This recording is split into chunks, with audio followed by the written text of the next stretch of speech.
going on, guys? Sean from Triangle of Truth here with my rapid review for the week.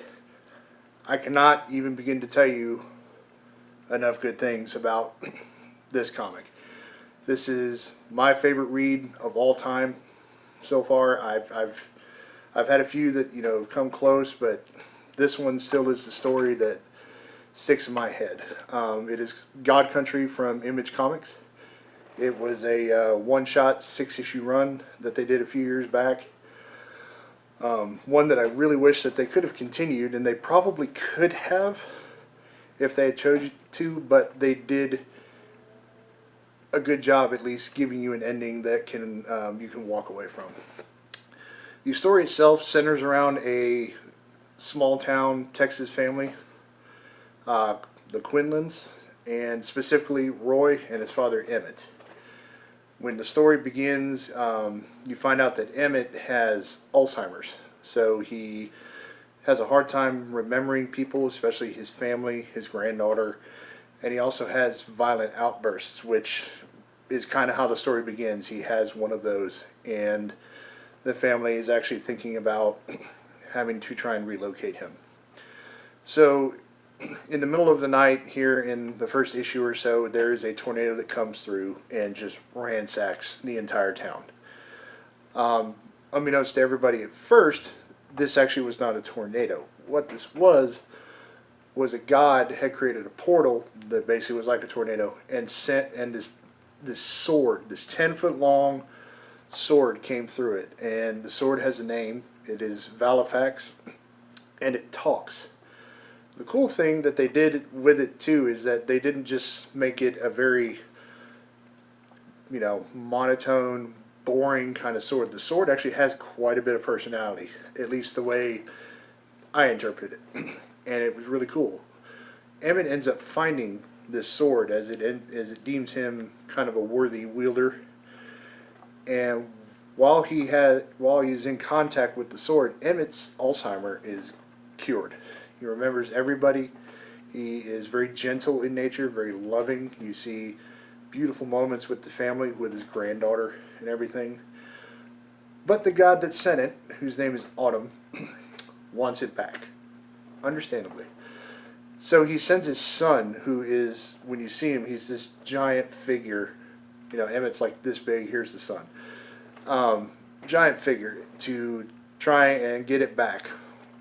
And the only way to actually get the sword from Emmett is either if Emmett wills the sword back to the owner, or if the sword itself wills it back. You cannot kill Emmett and get the sword back, as he remains attached to it for all of eternity. Well, while the son was unsuccessful in doing this, it ends up being to where Emmett has to go back to the universe or dimension that Autumn, I believe that's how you pronounce his name, is from, to talk to him directly. And in doing so, Emmett learns that Autumn has no plans of actually being peaceful. Once he gets the sword back, he plans to kill Emmett, his family, everything he loves. So it ends up becoming a fight for life and death, one in which, unfortunately, Emmett does lose, but not before Autumn's son, who is actually a very peaceful being in his own right, brings Roy to come see Emmett. And there's a surprise that I will not reveal, because I really want you to read that moment for yourself, because it is truly a touching one. It gets you right here in the feels. And they ended, kind of on that, after Emmett has defeated Autumn and whatnot. The artwork, for me, this was one of those where, at the time when I was reading, I was very into your Jim Lees, Clayton Cranes, of course, Alex Ross, some of your big names that you know, and how they drew characters, which were pretty high detail, very much look like, your human or your big superheroes. This was a much a broader stroke, in a sense, and very different on colors than I'm used to seeing. So I decided to kind of take a leap of faith, because when I read the synopsis, it just sounded almost too good to pass up. And I was right. So I think for some folks who maybe want to branch out and try something that is a little different in comics from what you normally might read, this is a great one-shot series to check out. Just a truly great original story and really great just artwork. I mean, since reading it, it has really opened me up to pick up more books that are different from what I would normally, what I'm really attracted to when it comes to reading. And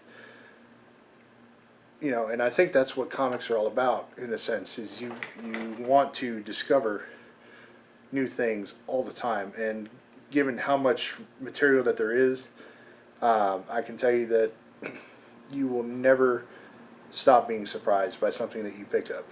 So I encourage you guys, check it out. If you have checked it out, let me know in the comments whether you liked it or not, or your pros and cons, because I always want to know what you guys think. That's why we do what we do. And that's all I got for this week, guys. So catch you next time. Later.